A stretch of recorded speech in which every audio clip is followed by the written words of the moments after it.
Hi, welcome to Luxury in Moderation, where we appreciate the finer things in life without going overboard. Today, I wanted to talk about practical luxury.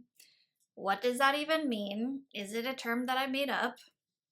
And how I am going to apply practical luxury to my purchases this year for both handbags and fine jewelry. So let's get started with what I think practical luxury is. So practical luxury is, not something a lot of people talk about. I feel like I just made it up, but I also feel like maybe other people have said like, oh, this is how I'm making my luxury purchases practical. And when I heard that kind of talk, I actually kind of scoffed at it and I was like, how could luxury be practical, right? Like by definition, luxury is like the opposite of practical. So I always thought it was a stupid term, like an oxymoron. Like it can't be both practical and luxury because luxury is almost by definition unnecessary. Like if you're gonna have a handbag, any bag at any Walmart or Target is going to do the same function. So when I'm thinking about these, $5,000-$10,000 luxury handbags behind me, like, can I even claim that they are at all practical? So first of all, I'm just curious if anyone thinks that practical luxury is even a thing. And the way I wanted to introduce, what I thought was practical or not practical is to really think about a functionality of some of these luxury handbags and brands. Of course, baseline, if you're into the luxury community, we all know that all these things are unnecessary. They're not required to live, but they are fun additions to our life that we enjoy. So let's just get that out there. But there are also a lot of handbags and jewelry pieces that I just think are so unfunctional, that are so impractical. And I can tell just by the design. I can tell just by looking at them based off of my experience and what I like and need in my life, that sometimes when, new trends or new products come out, I can tell immediately it's like, oh, that's not gonna be for me. So I'll start by talking about examples of handbags, and then I'll go into examples of fine jewelry that I find are either practical or impractical. So if you like jewelry, make sure you stay until the second half because I do want to share with you my new OBY jewelry pieces that I think are absolutely wonderful finds. The first example I wanted to bring up is the Bottega Veneta Jody bag. So I know it was like really popular a couple years ago. And then, as soon as everyone started buying it, then a couple months later, people would be like, oh my God, I'm so disappointed that this bag is so hard to use because the opening is so small and it's so hard to zip up and unzip. And I was like, when I watched those videos, I was like, well, I could have told you that, like, just from looking at the bag, I knew it was going to be hard to get in and out of. So I was like, why are you guys surprised? Especially the small and mini versions. You can barely get your hand in there. Can't you just have guessed that this bag was not going to be very user-friendly? Like, these are some very obvious things that if you really think about it for a second before just jumping on a trend, it'll be pretty obvious what might work for the lifestyle that you like to live. Another thing that I realized that might have been obvious to some of you, but it really just came into like a conscious thought for me, was that there are so many bag styles out there that are so popular and classic, and you think, oh my gosh, I have to have that as a luxury lover, I have to have these signature pieces. But if you really think about it, if it doesn't work for your lifestyle, like, why even go there, right? Like, don't waste your money and your time. Even when another person says like, oh, I bought this because it's so classic, it's never gonna go out of style. But if it doesn't work for you, like, you don't need to waste time on feeling like you're missing out. So two of those styles that are relevant for me are the Fendi Peekaboo and the Louis Vuitton Capucine. And I know the peekaboo style has been around for forever, and yes, I think it's a classic, and yes, at some point I was thinking to myself, like, do I need to have this because it's a classic and it's iconic and everyone raves about it? As a luxury lover, like, wouldn't it be a great addition to my collection? But I've now finally realized why I never felt like I really wanted it. And that's because of the construction. How it's, divided in two halves, and in the middle you have like a divider. And it's usually kind of small already, with the triangle shape. It's not like you can get a lot in there, even in the bigger sizes. With it being divided in two, it just makes the capacity even smaller. But on top of that, then they put a immovable handle right over the middle of the bag. So it's already like pretty hard to get into each half. And then you have this inflexible top handle piece that you have to maneuver around. Like, oh, maybe you reach for one half to get something. You realize, oh, oops, it's in the other half. I flipped the bag around. You have to go over the top handle and to like now look for the thing that you need. To me, I wouldn't be able to quickly and easily grab the thing I need in my purse. And that is what I truly value. I love the ease of getting into and out of bags quickly. The LV Capucine is exactly the same thing, where I know it's come out much more recently than the Peekaboo, but we all know, and everyone keeps saying that, like, oh, LV wants to make the Capucine their classic style. They're coming out with new styles and versions every season, different materials, different colors, and a bunch of exotic materials. So it's obvious, they want the Capucine to make a big statement for them. And, hopefully that means that it'll be around for decades and decades and they're not going to discontinue it. But again, for me, it's exactly the same issue where you have the triangle shape of the bag, which means the capacity isn't that great because the top is smaller than the bottom.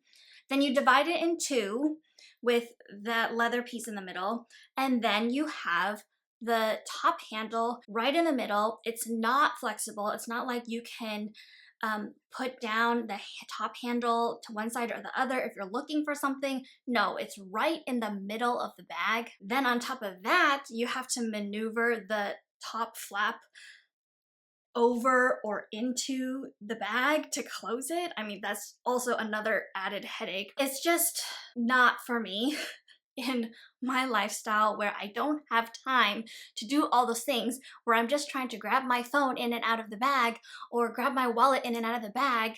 It's not like the bags have a zipper on the back where I can easily put my phone in and not have to fiddle with the flap to get it.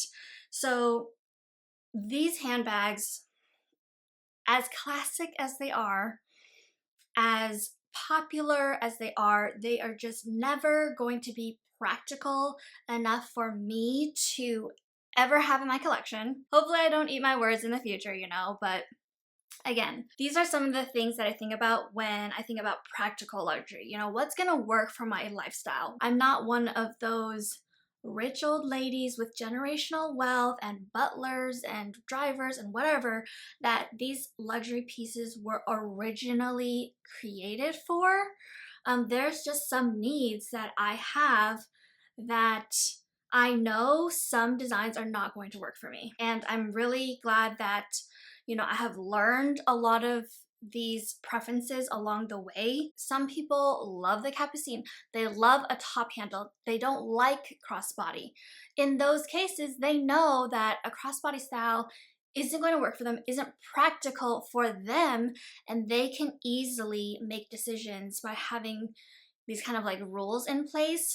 So again, you don't need to waste your time, your money, or be influenced when someone else is like, oh my gosh, this is the best bag ever. So now getting into the jewelry half of this video. If you've been a subscriber for a while, you may have seen my fine jewelry collection videos, and I'm very lucky to have such a big fine jewelry collection already.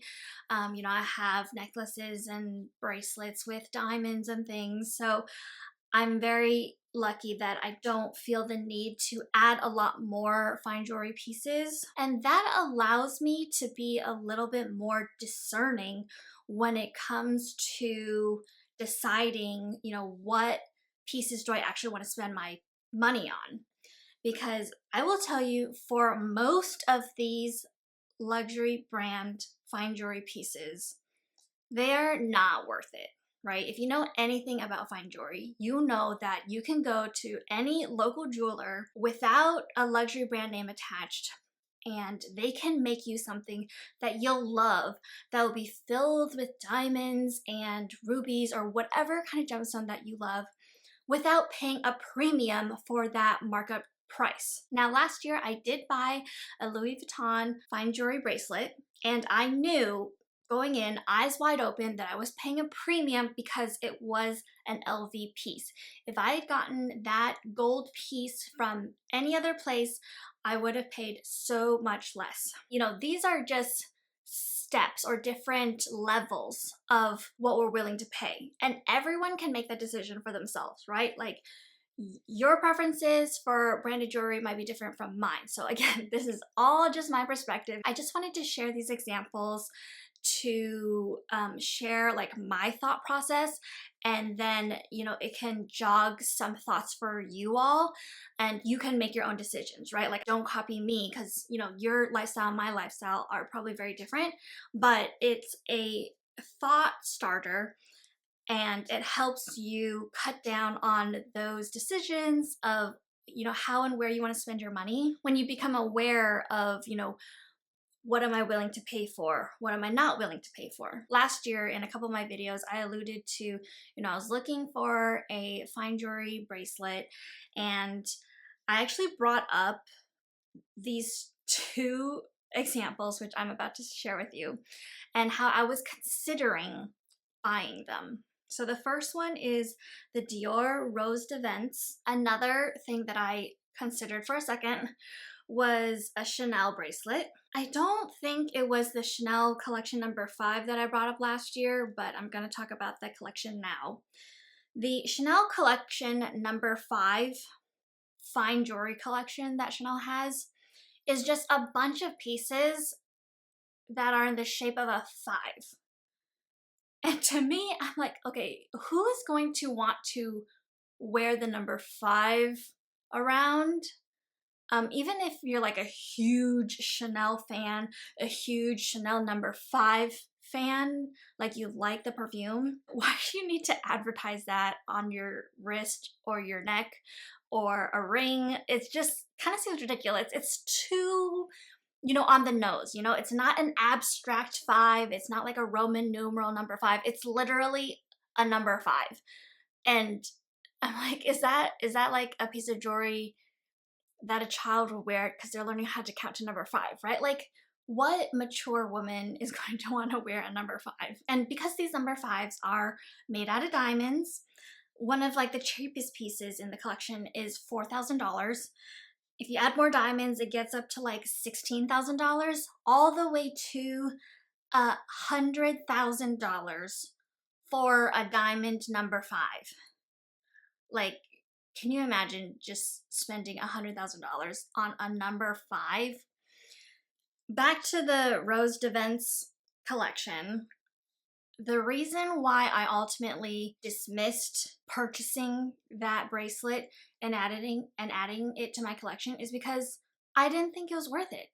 I didn't think it was worth it for such a thin chain with, yes, a nice gemstone color, a teeny tiny diamond, but it was gonna cost like more than $2,000 for a teeny tiny diamond. The value isn't worth the cost to me, right? Their cheapest piece that I found in that collection was just over $1,000 for one earring. So for one earring, one earlobe, you're paying $1,000. Like, that just doesn't seem worth it, even with the Dior name branding, even with their design. You're paying for this luxury house's design. I might as well like hang $1,000 off of my ear. I don't know. It just didn't make any sense to me. And so to me, when I look at those collections, it just screams money grab to me. And again, these are my personal preferences. So now let's talk about OBY jewelry, which I do think is worth the cost. Now, OBY, they were kind enough to send me a few pieces for me to review. And again, all of this is my own opinion. I've been wearing these pieces for a couple days now, so I can honestly share with you my experience, what I think about the pieces, and why I do think that they are worth it. This is their sustainable packaging. One of their big pillars is being sustainable, so I do like that part. I like nice packaging, but I also like not contributing to more waste, so it's really great that they're using recycled materials. And in the bag, they sent a jewelry polishing cloth, so that's really nice. Okay, this is kind of nice. Then they have this OBY jewelry box, and on the back it does say it's made out of recycled materials, so that's great. And then they also sent this nice travel pouch. So just a simple blue pouch. It actually has two halves, so you can have a bracelet on one side, maybe a necklace on the other side so it doesn't get tangled. So I'll insert a clip now of when I really unboxed these pieces for the first time. So the pieces that I picked were all gold. I didn't pick any of their like gemstone or pearl pieces because I already have a lot of those in my collection and I wanted something that was more low-key than that. One cool thing about their gemstones is that they are lab made. That's why they're able to price it lower, which I actually believe in. I think if it's exactly the same chemical composition, then it's same as something that came out of the earth. I'm really excited about all three of my pieces because I honestly think they are really well made for their price point. So the first piece let's talk about is my bracelet. Stellar Birthstone Engravable Bracelet. It does have a tiny gemstone in the middle, and then on the back you can actually personalize it, so you could get it engraved with like your initials or a loved one's initials. And you can see that it pairs pretty well with my rose gold watch. So my watch is rose gold, and then the bracelet is yellow gold, but I don't think it clashes at all. On the back side, it does have multiple lengths for how long you want it to hang off your wrist.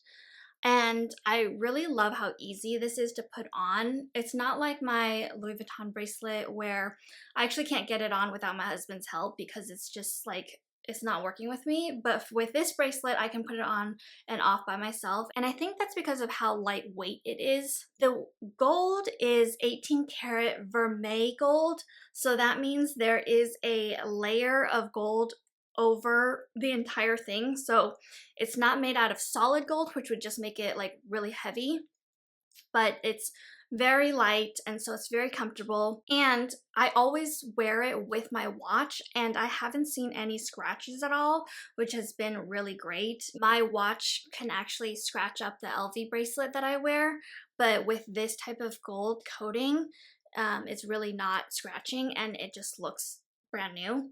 One thing though is that the middle design, it can flip over on me because it's so light.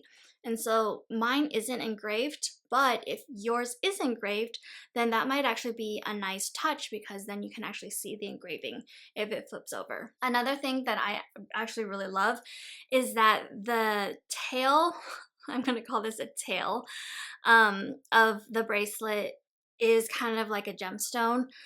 Similar to my LV bracelet, they make the end of the bracelet really beautiful. There's an engraved design on the end.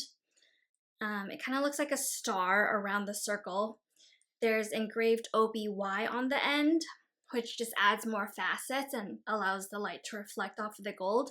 And then they have a signature green nano gemstone. It's just very nice detailing where I feel like, from the top to the bottom throughout the whole thing, it's a nice piece with all these details, so I really appreciate that attention to detail. The next piece I have on is the Star Signet Charm Necklace, and again, very similar to the bracelet where it's very lightweight. It's also this 18 karat vermeil, and it has a lab-grown diamond in the middle. The thing that I really enjoy about this piece is that I feel like it's the perfect size.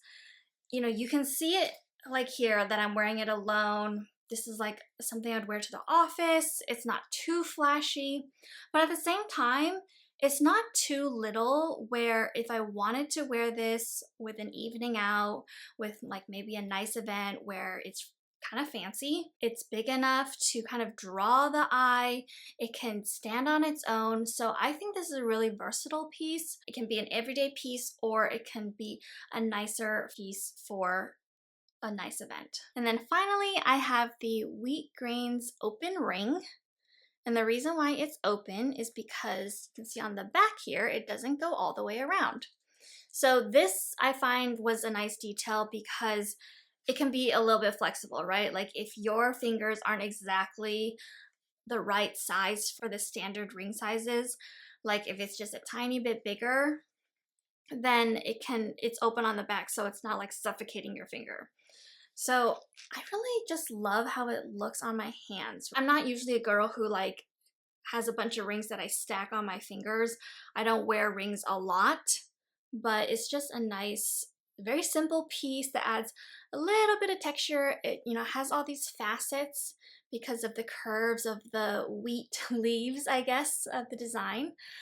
So again, this piece is very lightweight. It's in the same 18 karat gold vermeil material. And oh, just to go through the prices, the ring is $96, the necklace is $160, and then the bracelet is $106.